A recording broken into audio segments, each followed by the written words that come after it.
एक गांव में एक बुढ़िया माई और उसका बेटा रहता था।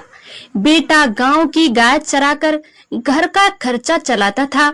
उसकी माता चौथ माता जी का व्रत करती। वह भदूड़ी चौथ को चूरमे के 5 लड्डू बनाती। इनमें से एक चौथ माता को जी को चढ़ाती और एक गणेश महाराज को चढ़ाती। एक साथ निकाल कर दान करती। एक बेटे को खिलाती और एक खुद को खा जाती। एक बार आज पड़ोस वालों ने बेटे को भड़का दिया कि तेरी माँ चूरमा बनाकर खाती है और तुझे केवल एक ही लड्डू देती है।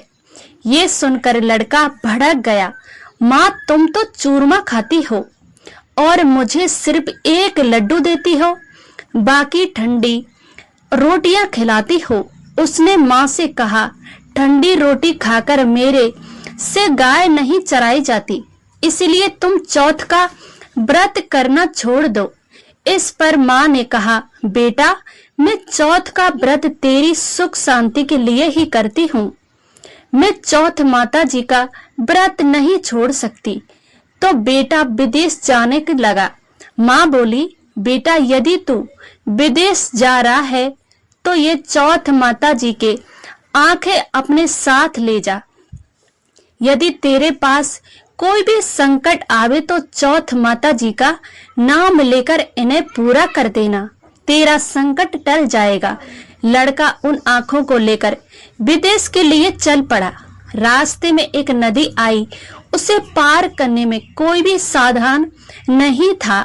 उसने माँ की बात याद आई और उसने आंखें निकालकर चौथ माता जी का नाम लेकर पूरा दिए और चौथ माता जी की कृपा से नदी का पानी दोनों तरफ से बटकट रास्ता निकल गया।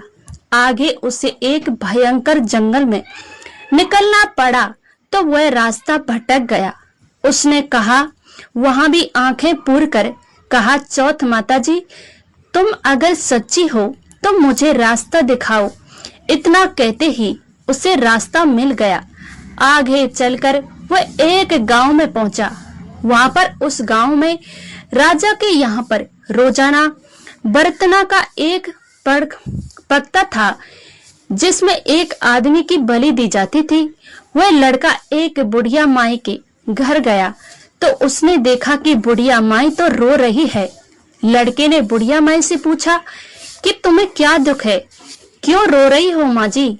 बुढ़िया माई बोली, मेरे एक ही बेटा है और उसे कल राजा उसकी बलि चढ़ा दी जाएगी। लड़का बोला, माँ घबराओ मत, तेरे बेटे के बदले मुझे भेज देना तो मुझे परफेक्ट भोजन करा दे। और भोजन करने के बाद बुढ़िया माई ने अपने लड़के की जगह उसे सुला दिया। दूसरे दिन राजा का बुलावा आया तो बुढ़िया माई ने उस लड़के को भेज दिया।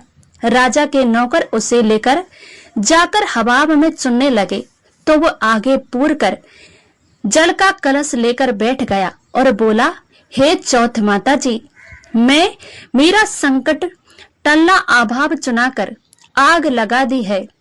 महीने भर में पकने वाला अभाव एक ही दिन में पक गया। ये जानकर राजा को बड़ा आश्चर्य हुआ।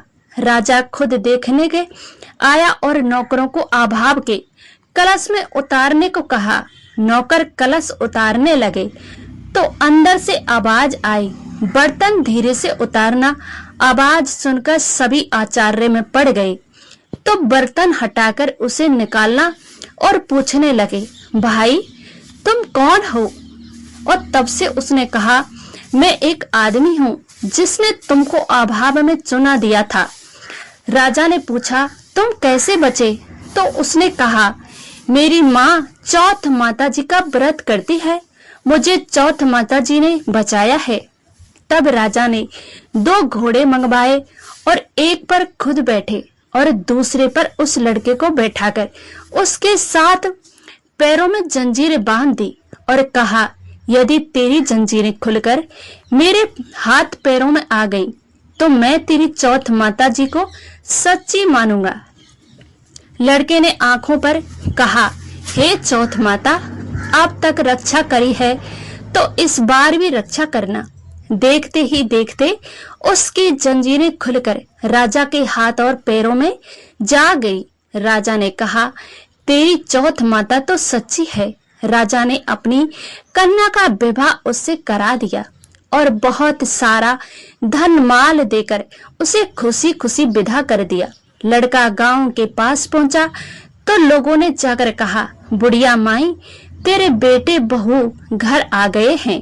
ये सुनकर वह खुशी से नाच उठी। बेटा उसके पैरों में गिर गया।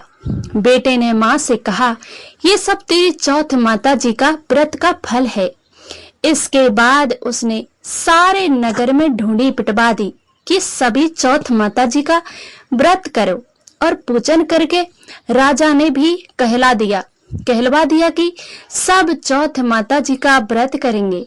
हो सके तो 12 महीनों की, नहीं तो 4 चौथ का व्रत तो अवश्य ही करना चाहिए। हे चौथ माता, जैसे आपने उस बुढ़िया माई की लाज रखी, वैसे आपकी कहानी सुनने वाले और हुकार भरने वाले सभी की मनोकामना पूरी करना।